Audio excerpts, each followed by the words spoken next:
I would like to greet all of you on this very special day on my personal behalf and also on behalf of all the staff members.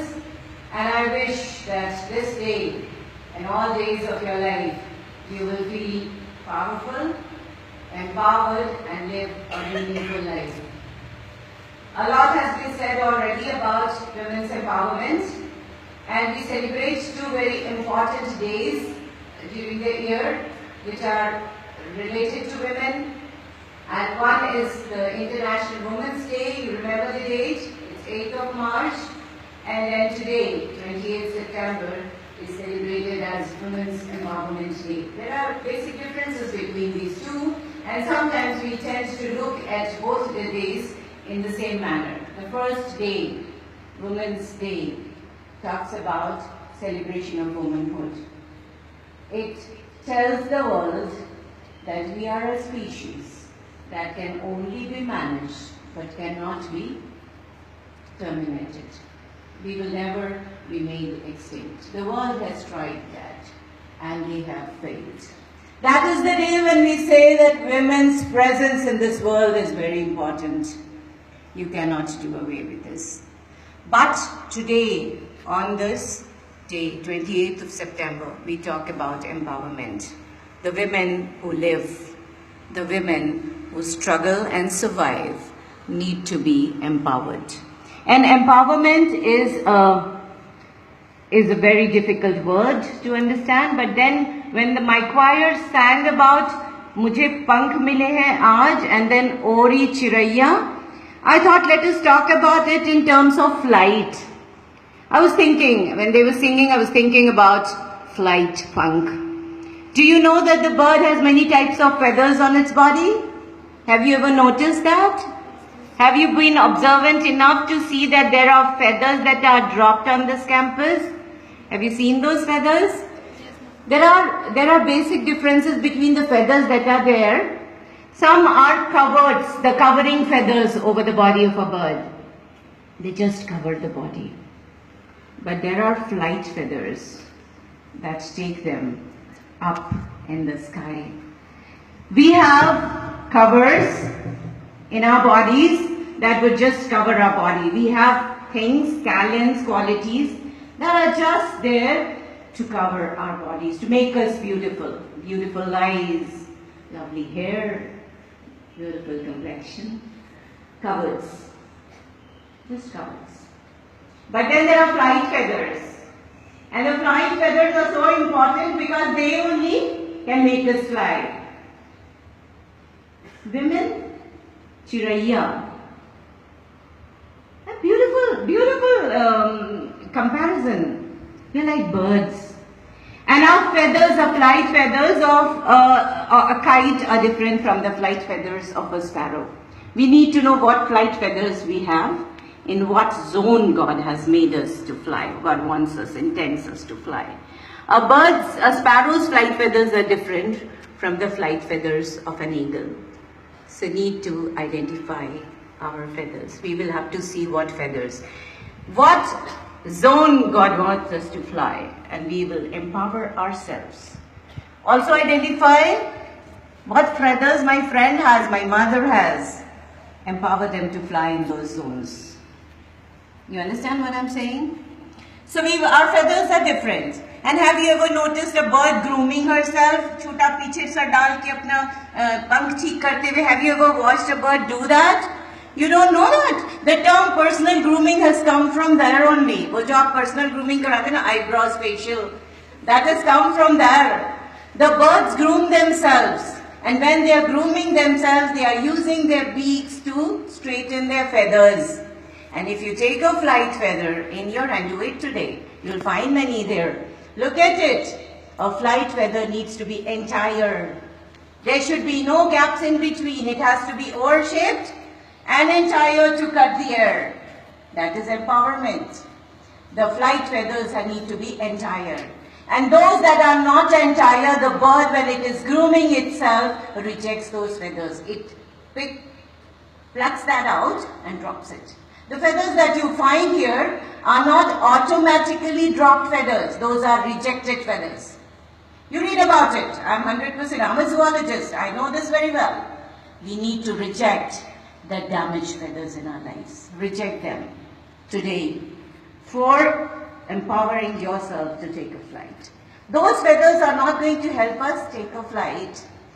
We need to grow new feathers. If an old one is rejected, a new one tends to grow in its place. That is the nature of law. That is what happens. That is creation. Reject the old, damaged, broken feathers on your own. Groom yourself. Reject them. Let the new feathers grow, which are entire. And that is empowerment. We need to identify our own feathers. What are we meant to be in life? What we want to be in life, not what my mama wants me to be in life. What I want to be in life. What feathers has God given me?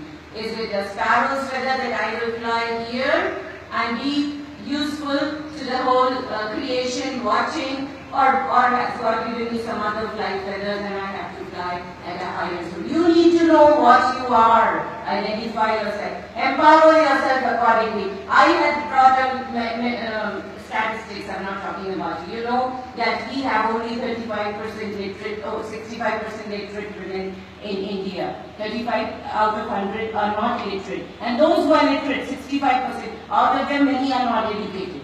To be literate and to be educated are two different things. So 65% literacy, but not everyone is educated. You know that our FLFP rate is precarious, dangerous. You know what FLFP is, huh? Female labor force participation. How many women are participating in the labor force?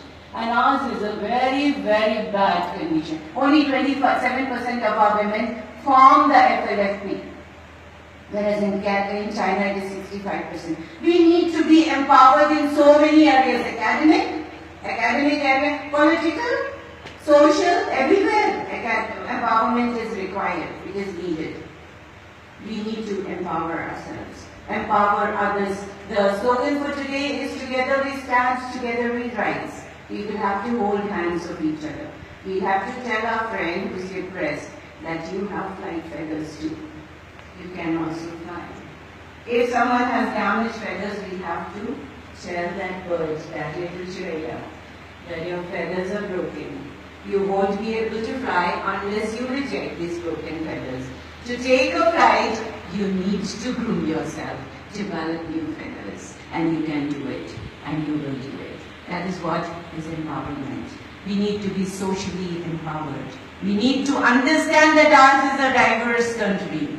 We need to understand that we will have to accommodate every faith and every order and every kind of people in this country, and that we will not be able to eliminate anyone. We need to understand that. That is social empowerment. We will have to empower ourselves, ladies. We have survived as women, and that is beautiful. That is just wonderful. But we need empowerment. We need to develop ourselves in many, many areas. And Jesus said, she's only sleeping. She's not dead. She's only sleeping. And Bible was reread in the recent past, considering the context of women. And we found, the scholar, I have done theology, we found that before raising this daughter of Jairus to a life and saying that little daughter arise, Jesus had said just before this that I have come that they may have life and a life of fullness, abundance. Not only life. Talita Kumi doesn't mean to me arise little daughter. It means to me arise little daughter to a life of abundance. The two are different. She is only sleeping. She is not dead. She will arise to a life or to a life of abundance. She will arise to a life of abundance.